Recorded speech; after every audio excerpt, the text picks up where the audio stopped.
क्यों 7 भाइयों ने अपनी ही बहन को मारकर उसका मांस खाया। बहुत पुराने समय की बात है। एक गांव में एक परिवार रहता था जिसमें 7 भाई और एक बहन थी। उनके माता पिता जल्दी ही गुजर गए तो बच्चों ने भी जल्दी ही व्यावहारिक काम सीख लिया। 7 भाई अपनी बहन से बहुत प्यार करते थे। बहन भी अपने जान से प्यारे भाइयों का बहुत ख्याल रखती थी। इसी तरह समय बीतता गया और एक दिन जब 7 भाई शिकार पर गए थे, शाम होने को चली थी, तभी बहन उनके लिए भोजन तैयार कर रही थी। जब वह सब्जी के लिए हरी साग काट रही थी तभी चाकू की तेज धार से उसकी उंगली कट गई और खून बहने लगा। पहले तो वह घबरा गई लेकिन खुद को संभाला। उसने सोचा अगर भाइयों को पता चला तो बहुत परेशान होंगे, मुझे उन्हें यह बात नहीं बतानी चाहिए। उसने जल्दी से बहते खून को अपनी ओढ़नी से पोंछना चाहा, किंतु उसे लगा कि अगर भाई ध्यान से देखेंगे तो उन्हें पता चल जाएगा। बहुत सोच विचार के बाद जब उसे कुछ समझ न आया तो उसने अपना बहता हुआ खून उसी साग से पोंछ लिया जिसकी वह सब्जी बनाने जा रही थी। जब शाम को 7 भाई घर लौटे तो बहन ने सभी के लिए खाना परोसा। आज का साग इतना स्वादिष्ट था कि 7 भाई अपना उंगलियां चाटते रह गए और बोले, बहन आज की साग तो लाजवाब बनी है, ऐसा स्वाद पहले कभी नहीं आया। बहन उनकी तारीफ सुनकर मुस्कुरा उठी। उसने सोचा कि चलो भाई खुश है, यही बहुत है। लेकिन बात यहीं खत्म नहीं हुई। अगली सुबह जब 7 भाई शिकार के लिए जंगल गए तो उसी बात पर चर्चा छिड़ गई कि बहन ने साग में ऐसा क्या डाली थी कि उसका स्वाद इतना लजीज था। सबने तय किया कि आज इसके बारे में बहन से जरूर पूछेंगे। शाम को 7 भाई जल्दी घर लौट आए तो देखा बहन खाना बना रही है। तब बड़ा भाई उसके पास जाकर बोला, बहन तुमने कल साग में ऐसा क्या डाली थी कि उसका स्वाद बहुत ही अनोखा था। बहन पहले तो बात को टालने की कोशिश की लेकिन बड़े भाई के बार बार पूछने पर उसने बता दिया। उसकी एक उंगली कट गई थी और उसने अपना बहता हुआ खून उसी साग में मिला दिया था। जैसे ही यह बात 6 भाइयों के कानों तक पहुंची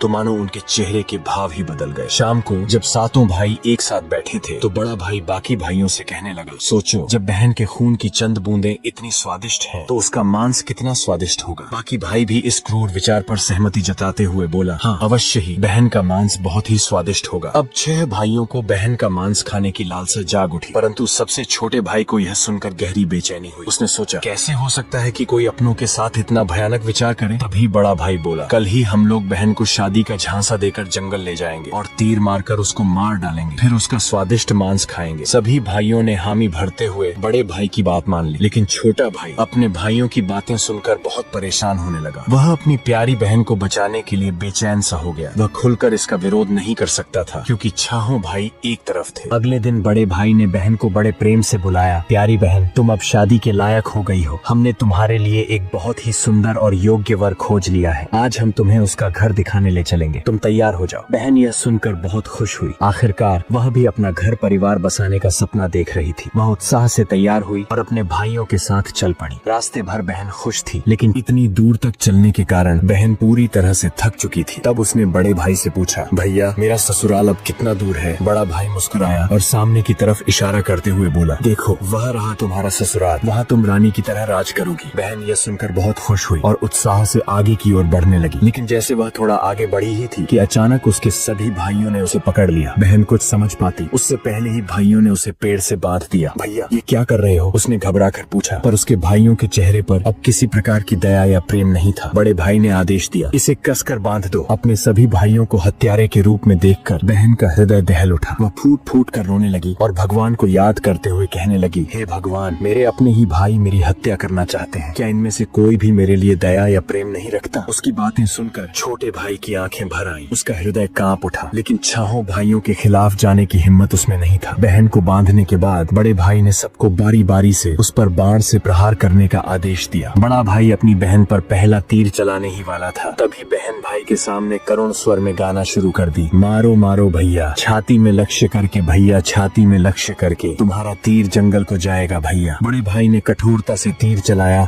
लेकिन निशाना चूक गया। इसके बाद दूसरा भाई तीर चलाने को आगे बढ़ा। बहन ने पुनः वही करुण गीत गाया। दूसरा भाई भी निशाना साधने में असफल रहा। एक एक करके सभी 6 भाइयों ने अपनी बहन को मारने की कोशिश की परंतु हर बार उनका निशाना चूक जाता। अब सबसे छोटे भाई की बारी थी। सभी भाई उस पर चिल्लाते हुए बोला, पूरी ताकत से तीर चलाना, बहन को एक ही वार में मार डालना। अगर तुम असफल रहे तो हम तुम्हें भी जिंदा नहीं छोड़ेंगे। छोटे भाई के लिए यह स्थिति असहनीय थी। वह अपनी बहन से अत्यधिक स्नेह करता था। बहन ने जब छोटे भाई की जान खतरे में पड़ते देखी तो उसने मन ही मन निर्णय कर लिया, वह अपनी प्राण त्याग देगी लेकिन अपने सबसे प्रिय भाई को मरने नहीं देगी। उसने मन ही मन ईश्वर से प्रार्थना की, हे भगवान, मेरे इस छोटे भाई का तीर मेरी छाती भेदने में सफल हो जाए ताकि इसे इन पापी भाइयों के हाथों मरना न पड़े। फिर उसने करुण स्वर में वही गीत गाए, मारो मारो भैया, छाती में लक्ष्य करके भैया, छाती में लक्ष्य करके तुम्हारा तीर मेरी छाती को भेद जाए भैया। छोटे भाई की आंखों से अश्रुधारा बहने लगी पर वह मजबूर था। उसने कांपते हाथों से तीर चलाया। तीर बहन की छाती में गहराई से उतर गया। वह दर्द से कुछ देर छटपटाती रही और फिर उसकी आंखें हमेशा के लिए बंद हो गईं। 6 भाइयों ने अपनी कुटिल योजना को सफल होते देखा तो उनके चेहरे पर क्रूर मुस्कान आ गई। अब 6 भाइयों ने मिलकर बहन के शव को टुकड़ों में काट डाला। बड़े भाई ने छोटे भाई को जंगल से लकड़ी और पानी लाने को कहा। छोटा भाई भीतर ही भीतर बहुत ही ज्यादा चिंतित था। उसकी आंखों के सामने उसकी प्रिय बहन के शव को टुकड़ों में काट उसके मांस को पकाया जा रहा था, लेकिन वह असहाय था। जब वह जंगल गया तो पानी और लकड़ियों के साथ कुछ मछलियां और केकड़े भी ले आया। उसने मन ही मन सोचा, मैं अपनी बहन का मांस नहीं खा सकता, लेकिन अगर मैंने विरोध किया तो ये निर्दयी भाई मुझे भी मार डालेंगे। जल्द ही चावल और मांस तैयार हो गया और भोजन परोसा गया। सभी भाई मांस खाने के लिए उत्सुक थे। छोटे भाई ने चुपके से अपने खाने की जगह एक गड्ढा खोद रखा था। जैसे ही उसकी थाली में बहन का मांस परोसा गया, उसने बिना किसी को दिखाए मांस को गड्ढे में डाल दिया और मछली केकड़ा खाने लगा। बाकी के सभी भाई अपनी बहन की हड्डियां चबा रहे थे। जब सभी का पेट भर गया तो बड़े भाई ने छोटे भाई से कहा, अब यह जूठन साफ करो। छोटे भाई ने बहन की हड्डियां और बाकी अंगों को इकट्ठे किया और चुपके से उसी गड्ढे में डालकर मिट्टी से ढक दिया। समय बीतता गया। उस जगह से एक बांस का पौधा उग आया और धीरे धीरे वहाँ बांसों का समूह बन गया। फिर एक दिन एक संत वहाँ से गुजर रहे थे। तभी उनकी नजर बांस के समूह पर पड़ी जो कि बहुत बड़ी और घनी थी और ये बाकी बांसों से थोड़ा अलग प्रतीत हो रहा था। तो संत ने सोचा, क्यों न बांस से एक वाद्य यंत्र बनाया जाए जिससे मैं गांव में घर घर बजाकर भिक्षा मांग सकूं। तो उन्होंने एक बांस काट लिया और उसे अपने साथ ले गए। संत ने उस बांस से सारंगी नामक एक वाद्य यंत्र बनाया। वे उसे बजा बजा कर दिन भर लोगों के घर जाकर भिक्षा मांगते और बदले में खूब सारा उपदेश देते थे। एक दिन संत भिक्षा मांगते हुए उसी गांव में जा पहुंचे जहां वे 7 भाई रहते थे और अब तक 6 भाइयों का विवाह हो चुका था, लेकिन 7वां भाई अब भी अकेला था। वह अपनी बहन के दर्द को भूला नहीं था और इसीलिए उसने विवाह भी नहीं किया। जब संत बड़े भाई के घर पहुंचे, जैसे ही उन्होंने आंगन में कदम रखा, उनके सारंगी ने खुद ही गाना शुरू कर दिया, नहीं बजोरे सारंगी, यही है दुश्मन सबसे बड़ा। बड़े भाई के घर नहीं बजोरे सारंगी, दया प्रेम सब छोड़कर रिश्ते में यही दाग लगाया। ये सुनते ही बड़े भाई के पसीने छूटने लगे। वह आवाज सुनकर तुरंत भाप गया कि ये तो मेरी बहन की आवाज है जिसे हम 7 भाइयों ने बहुत साल पहले मारकर खा गए थे। वह सोच सोच कर परेशान हो रहा था कि कहीं अगर गांव वाले को सच्चाई का पता चला तो क्या होगा। उसने तुरंत अपनी पत्नी से कहा, जल्दी से योगी को भिक्षा देकर विदा करो। योगी बिना कोई प्रश्न किए भिक्षा लेकर वहाँ से आगे बढ़ गया। इसके बाद योगी बारी बारी से 6 भाइयों के घर पहुँचे। हर बार जैसे ही वे किसी भाई के आंगन में कदम रखते, सारंगी फिर वही करुण गीत गाने लगता, नहीं बजोरे सारंगी, यही है दुश्मन सबसे बड़ा, इन पापी भाइयों के घर नहीं बजोरे सारंगी। सभी भाई बहुत परेशान होने लगे, इसलिए एक के बाद एक सभी भाइयों ने अपनी पत्नी से कहा कि तुरंत योगी को भिक्षा देकर विदा कर दो। अंत में योगी सबसे छोटे भाई के घर पहुँचे। जैसे ही योगी ने उसके द्वार पर कदम रखा, सारंगी ने अपनी धुन बदल ली और एक नई मधुर संगीत बजने लगी, बजोरे बजो सारंगी, मेरे सबसे छोटे भाई के घर, मन की बात मन में छुपाकर युग युग से रख रहा है, बजोरे बजो सारंगी, यही है मेरे सबसे प्यारे भाई का घर। ये सुनकर छोटा भाई चौंक गया और सोचने लगा, ये तो मेरी बहन की आवाज जैसी प्रतीत हो रही है। फिर मन ही मन सोचा, नहीं नहीं, ये मेरा भ्रम है। लेकिन संगीत को बार बार दोहराने के बाद वह अजीब सा महसूस करने लगा। उसने तुरंत योगी को सम्मान पूर्वक अपने घर में बैठने के लिए कहा। छोटे भाई ने योगी का खूब सम्मान और जलपान से स्वागत किया। फिर उसने उनसे सारंगी की कहानी पूछी। योगी ने उसे बताया कि यह वाद्य यंत्र एक विशेष बांस से बना है जो एक अज्ञात जगह पर जंगलों के बीच से उगे बांस के समूह से लिया गया था। ये सारंगी से उत्पन्न संगीत और योगी की बात सुनकर छोटा भाई सोच में पड़ गया और मन ही मन विचार करने लगा कि हो सकता है इस सारंगी से मेरा कोई गहरा संबंध हो। फिर छोटे भाई ने योगी से विनती की, कृपया यह सारंगी मुझे दे दीजिए, मैं इसे हमेशा अपने पास रखूंगा। योगी ने सहानुभूति से उसकी ओर देखा और बिना कोई सवाल किए वह सारंगी छोटे भाई को सौंप दिया और वहाँ से चला गया। योगी के जाने के बाद छोटे भाई ने सारंगी को एक पवित्र स्थान पर रख दिया। उसने उसे धूप दीप जलाकर सम्मान दिया जैसे वह कोई पूजनीय वस्तु हो। लेकिन कुछ ही दिनों में उसने अपने घर में एक अजीब सा बदलाव महसूस किया। हर दिन जब वह काम से लौटता तो देखता कि घर के सारे काम हो चुके हैं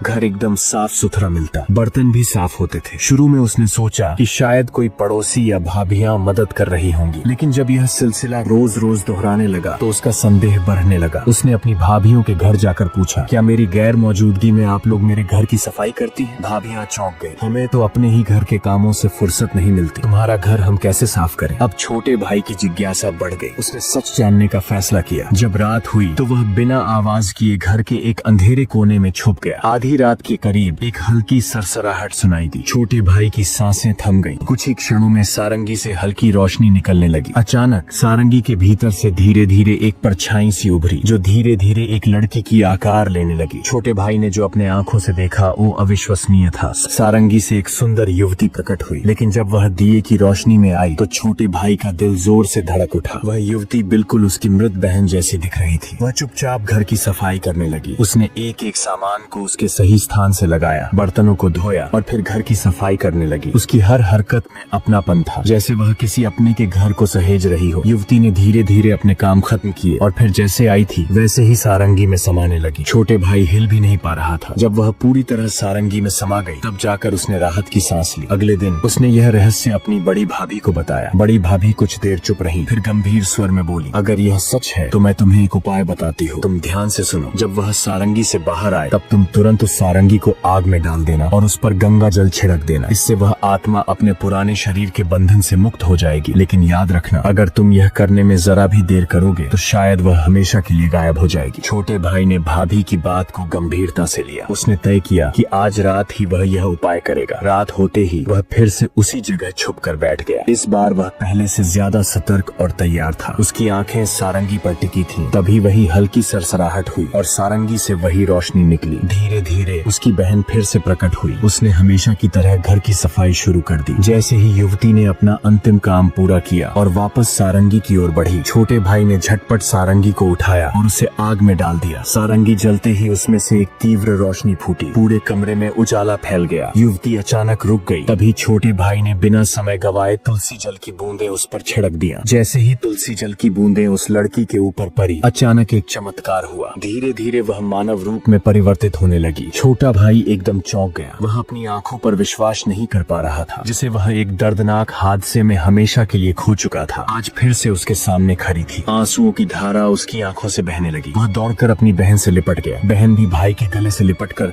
जोर जोर से रो पड़ी। दोनों एक दूसरे को देखकर फुट फुट कर रो रहे थे। छोटे भाई ने अपनी बहन का हाथ थाम लिया, जैसे वह कभी उसे दोबारा खोना नहीं चाहता था। लेकिन कहानी यहीं खत्म नहीं हुई। छोटे भाई ने तय किया कि वह अपने 6 भाइयों को उनके पापों का एहसास कराएगा। छोटे भाई ने पूरे गांव वाले को इकट्ठा किया। उसके चेहरे पर दर्द और आंखों से आंसुओं की धारा बह रही थी। उसने कांपती आवाज में कहना शुरू किया, आज मैं आप सभी को एक बहुत बड़ा सच बताने जा रहा हूँ। एक ऐसा सच जिसे सुनकर आपके रोंगटे खड़े हो जाएंगे और आपको अपने ही परिवार से भरोसा उठने लगेंगे कि कोई अपनों के साथ भी ऐसा कर सकता है। लेकिन मैं ऊपर वाले से यही दुआ करता हूँ कि ऐसा किसी के साथ न हो। फिर छोटे भाई ने बताना आरंभ किया, मेरी बहन जो वर्षों पहले मर चुकी थी, उसकी मौत कोई हादसा नहीं थी, बल्कि मेरे अपने ही 6 भाइयों ने उसे शादी का झांसा देकर जंगल में ले गया और मेरे ही हाथों बहन की हत्या करवा दिया। इतना ही नहीं, उन्होंने उसके शव को टुकड़े कर उसके मांस को पकाकर खा भी लिया। इतना सुनते ही गांव वाले की सांसें थम सी गईं। फिर छोटा भाई बोला, लेकिन पता नहीं ये ईश्वर का कैसा चमत्कार है। मेरी बहन जो वर्षों पहले इस हादसे का शिकार हुई थी, वो आज भी हम लोगों के बीच बिल्कुल सही सलामत खड़ी है। इतना बोलकर छोटे भाई ने अपनी बहन को आवाज दिया, आओ बहन, सबके सामने आओ। बहन धीरे धीरे आगे बढ़ी। जब वह सबके सामने आई तो उसे देखकर सभी की आंखें फटी की फटी रह गई। किसी को भी अपने आंखों पर यकीन ही नहीं हो रहा था कि जो लड़की वर्षों पहले मर चुकी थी वो आज उन सबके सामने खड़ी है, बिल्कुल वैसे ही जैसे पहले थी। किसी को भी इस चमत्कार पर भरोसा नहीं हो रहा था, लेकिन सच तो यही था कि उसका पुनर्जन्म हुआ है। गांव वालों को छोटे भाई की बातें सुनकर और उसकी बहन पर हुई अत्याचार को देखकर सभी की आंखें नम हो गई। बहन की पुनर्जन्म की बात जब 6 भाइयों तक पहुंची तो मानो जैसे उनके पैरों तले जमीन सी खिसक गई हो। इधर गांव वाले आपस में बात कर रहे थे कि इन दरिंदों को समाज में रहने का कोई अधिकार नहीं, जो अपनी ही बहन को मारकर खा सकते हैं। वो गांव भला इन राक्षसों से कैसे सुरक्षित रहेगा? हमें अभी इन राक्षसों को गांव से बाहर कर देना चाहिए। अब लोगों का गुस्सा 7वें आसमान पर था। गांव के बड़े बुजुर्गों ने विचार किया कि हमें इन पापियों को सजा देना ही होगा। अगर आज इन्हें छोड़ दिया गया तो पता नहीं आए दिन ये किसके लिए कब और कैसी मुसीबत बन जाए। तभी बड़े बुजुर्गों का आदेश पाकर गांव के कुछ लोग 6 भाइयों के घर गए और उनको घसीट पीटते हुए सभी के सामने ले आए। डर के मारे सभी भाइयों की हालत बहुत ज्यादा खराब हो चुकी थी। अब गांव वालों ने फैसला सुनाया कि इन दुराचारियों को लाठियों और डंडों से पीटते हुए गांव की सीमा तक छोड़ा, और याद रहे आज के बाद ये कभी भी इस गांव में दिखाई नहीं देने चाहिए। इतना सुनते ही छहों भाई गांव वालों के सामने गिड़गिड़ाकर अपनी जिंदगी की भीख मांगने लगे, लेकिन उनकी काली करतूतों को जानकर किसी को भी उन पर दया नहीं आई। यहाँ तक कि उनकी पत्नियां भी उनकी घिनौनी हरकतों को जानकर उनको हमेशा के लिए छोड़कर अपने मायके चली गई। इधर लोगों के आंखों में गुस्से की ज्वाला भड़क रही थी। अब छहों भाइयों को लग रहा था कि आज उनके जिंदगी का आखिरी पल है और अब उन्हें बचाने के लिए कोई आगे नहीं आएगा। ये सब सोचकर उनका रो रो कर बुरा हाल हो गया था। लेकिन तभी उनकी ऐसी दुर्दशा और बेबस हालत को देखकर बहन से रहा नहीं गया और उनको बचाने के लिए आगे आई और रोते हुए गांव वालों से बोली, मैं मानती हूँ कि मेरे भाइयों की गलती माफी के लायक नहीं है, लेकिन है तो ये मेरे अपने ही भाई। इन्हें अपनी गलती का एहसास हो चुका है। मैं आप सभी से हाथ जोड़कर विनती करती हूँ कि इन्हें अपनी गलतियों को सुधारने का एक मौका दीजिए। वह बार बार रोते हुए गांव वालों से मिन्नतें कर रही थी। ये सब देखकर छहों भाइयों का हृदय कांप उठा। वे आपस में एक दूसरे से कहने लगे कि जिस बहन के ऊपर हम लोगों ने इतना अत्याचार किया, आज वही हमें बचाने के लिए सामने खड़ी है। उन्हें अपनी गलतियों पर गहरा पछतावा होने लगा और वे फूट फूट कर रोने लगे। बहन का अपने भाइयों के प्रति प्रेम और क्षमा भाव को देखकर गांव वाले का हृदय भी पिघल गया। उन्होंने भाइयों को माफ कर दिया। भाई को माफ होते देख बहन बहुत खुश हुई और उनके पास गई। तभी सभी भाई रोते हुए बहन के सामने हाथ जोड़कर अपने किए की माफी मांग रहे थे और अपने गलतियों को कोस रहे थे। बहन से अपने भाइयों की आंखों में आंसू देखी नहीं गई और वह खुशी खुशी अपने भाइयों को माफ कर दी। सभी भाई बहन से लिपट कर रो पड़े। ये सब देखकर गांव वालों के भी आंखों में आंसू झलक आए। अब सभी भाई बहन को लेकर अपने घर को लौट गए। अब सभी भाई अपनी बहन से अत्यधिक स्नेह करने लगे और पहले से भी ज्यादा अपनी बहन का ख्याल रखने लगे। वे हंसी खुशी अपनी जिंदगी बिताने लगे। अब ये कहानी यहीं पर समाप्त होती है। आप लोग बताइए कि ये कहानी आपको कैसी लगी, और ऐसी ही लोक कथाएं सुनने के लिए हमारे चैनल राइजिंग वर्ड्स को सब्सक्राइब जरूर करें। मिलते हैं अगली वीडियो में।